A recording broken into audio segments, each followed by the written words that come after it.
think we should start bartending. What do you think? Bartending. We don't even drink alcohol. I know, but it will be fun to serve drinks. Can you imagine? Yeah. I mean, a lot of our friends drink. Yeah? A lot of the things that our friends do revolve around going out Yeah. and hanging out at a bar or a club. I think it'd be fun to meet people that way. Yeah.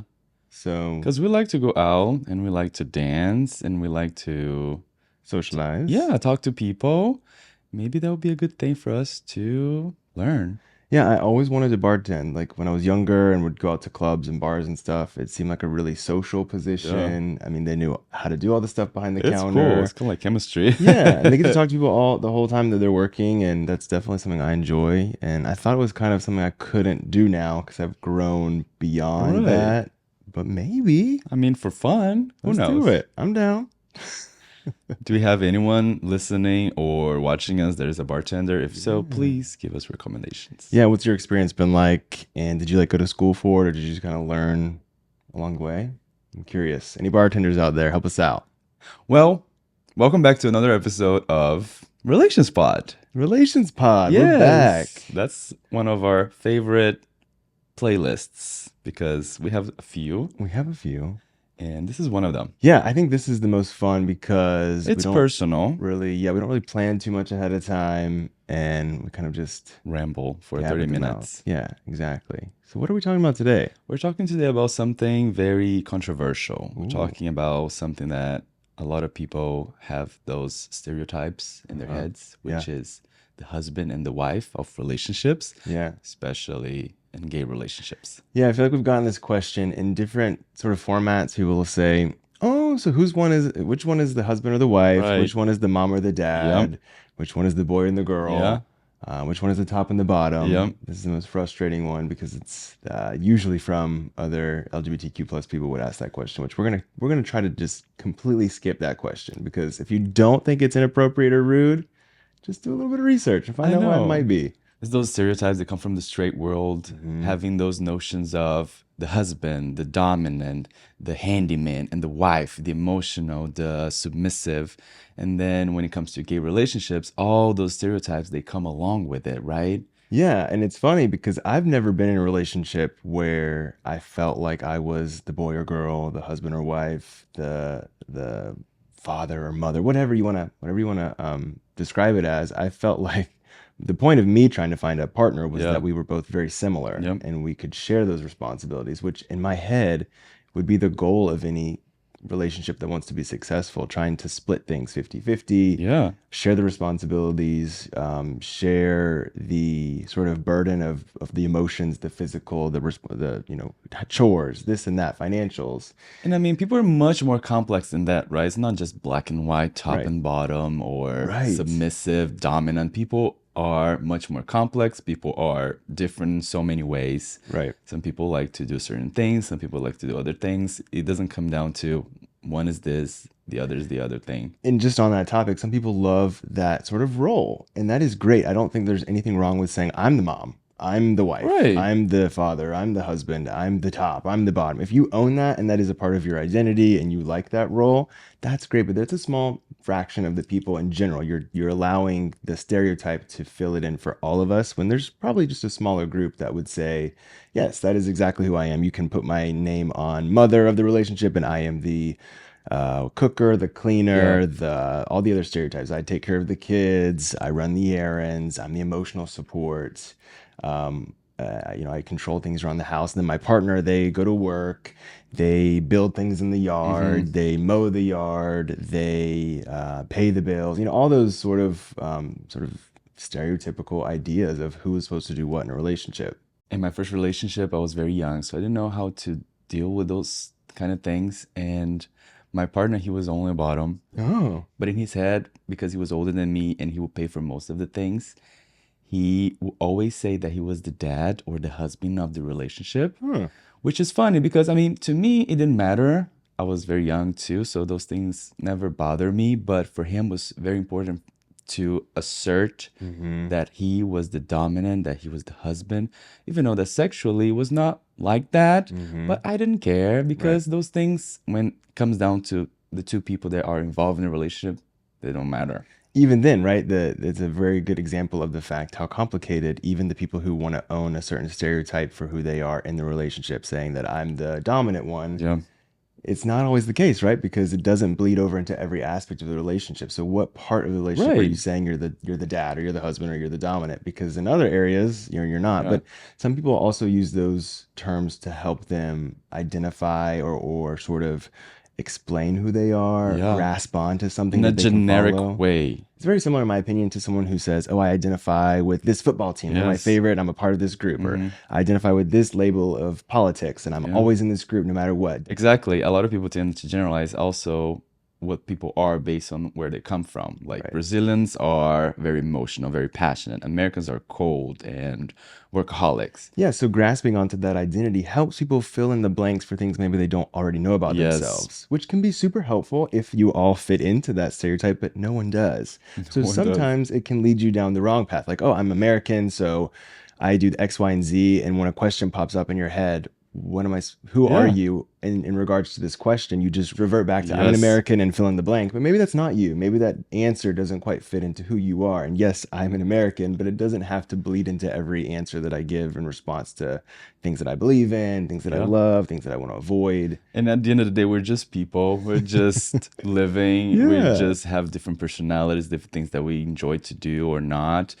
But what is funny is when it comes to straight relationships, you think that we are so open minded, that we're so progressive because we've been through so much in our Right. lives. So we already are breaking taboos and stigmas. But no, there's still stigmas. There's still like those kind of questions that are present in today lives. Yeah, exactly. And I don't think the majority of people out there are asking in malice. The majority of them are Yeah. probably asking as a joke or maybe to start a conversation or to better understand your relationship. And that's the key, right? Everyone wants in their own way to try and understand you so that they can determine what you have in common, how they can converse with Mhm. you. Are you an enemy? Are you a threat? Are you someone that could be a friend? So by asking things that are so stereotypical in general, you can generally get a large amount of information from someone. And so it's unique for us, I think, as queer people or gay people or maybe other people in the LGBTQ plus community to have someone ask you, are you the mother or the father? Are you the boy or the girl? Are you the dominant or the receptive? Because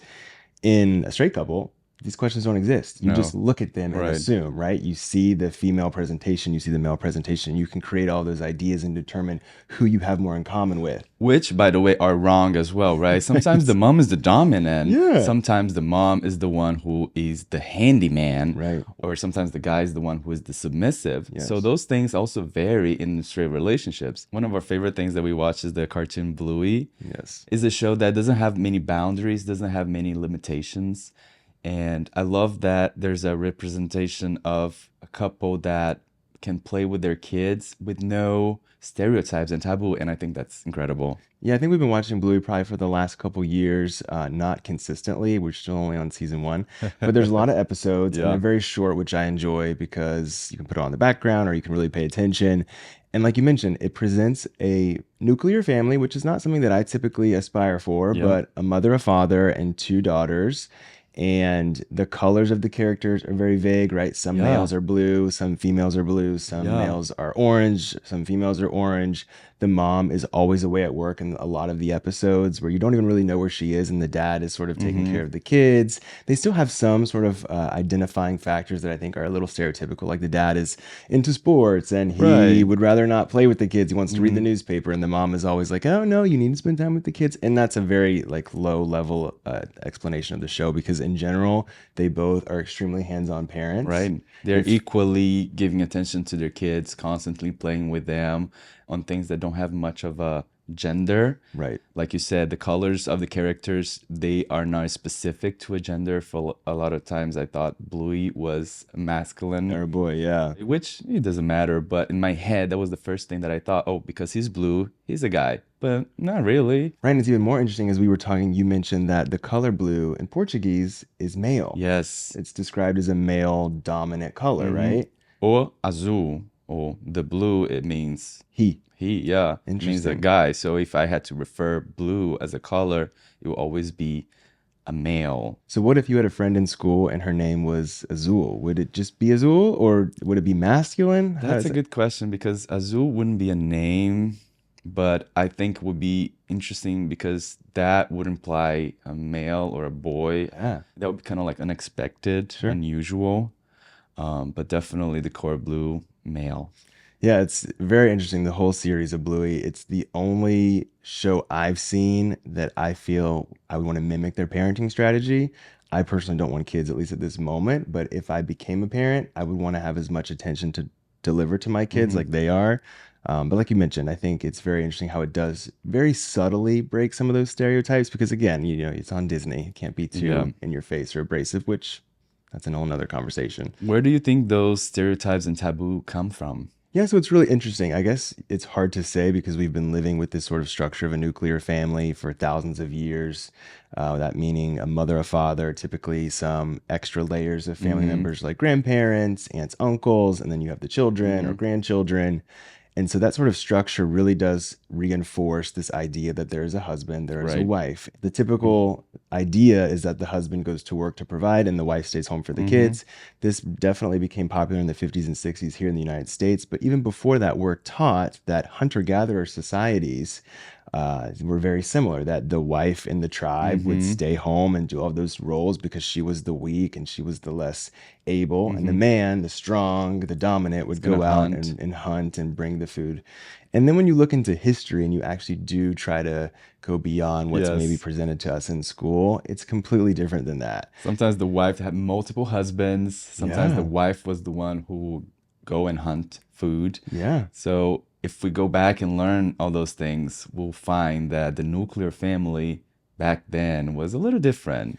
Yeah, I think it's really also about following order, following rules, following examples. And sometimes there's an idea that a certain strategy put into a society will make it more beneficial for Yes. everyone. And so that was, I guess, the goal of the 50s and 60s to really enforce that nuclear family as if it was going to make some sort of positive impact on the economy, on Hmm. society, on children. And definitely there are many studies that show that children do need a lot of support from their parents. So Yes. having some sort of structure is certainly going to be beneficial for kids. But like you mentioned, back in the day, if you go into look and do a little bit of research, while there were tribes that had a nuclear Hmm. family tens of thousands of years ago, there were also many tribes, like you mentioned, that were more about the father and mother of children having multiple sort of Yeah. relationships with everyone in the tribe. That one of the great things that they were talking about is how a woman would often have multiple sexual relationships with men Hmm. because when the baby was born back then, they didn't know who the father was. So Right. the woman strategically would have multiple men taking care of her and her children so that they Smart. can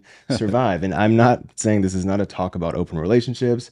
This is not a talk about having multiple partners. This is not a talk about sexuality and whatsoever. We're just talking about history here, Yes, we're just based on talking scientific about, facts. yes, and ideas that maybe the nuclear family can be a great option for you and for how you're bringing up your Relationship, yeah. family and your relationship. And maybe there's other options too. For us, I think there's no other. It's just two. We're good. We're good with just two. Just three. There's lava lamp. Lavally, I can't forget Duh. Lavally. Come on. Yeah, so I agree with all that you said, and I do think that this nuclear family concept comes from also religion. Religion plays a very important role in that idea. It makes people think that a family, dad, mom, and the children need to have that structure. The wife needs to cook, she needs to clean, she needs to do the duty at home, and the dad will work, will bring food home, right? He's the breadwinner, Right. he is the handyman, he's the dominant. So all those things I do think come from religion, and people have those ideas ingrained in their heads that it has to be like that, it has to be black and white, otherwise Right. you don't live in a traditional American family. Right. And a lot of scripture does reinforce the fact that you have one partner, one wife, one husband. If you look deeper into some of them, some of those husbands have other women involved, Right. but we'll just pretend like that's not there. But yes, I do think, especially in the modern day church, that is what's expected. Yeah. And what's funny too is in modern day society, how unrealistic that is for a mother to stay Mm-hmm. home with her kids while her one parent goes to work. Where are they living? Right. How are they able to afford that lifestyle? Because I'll move there as well.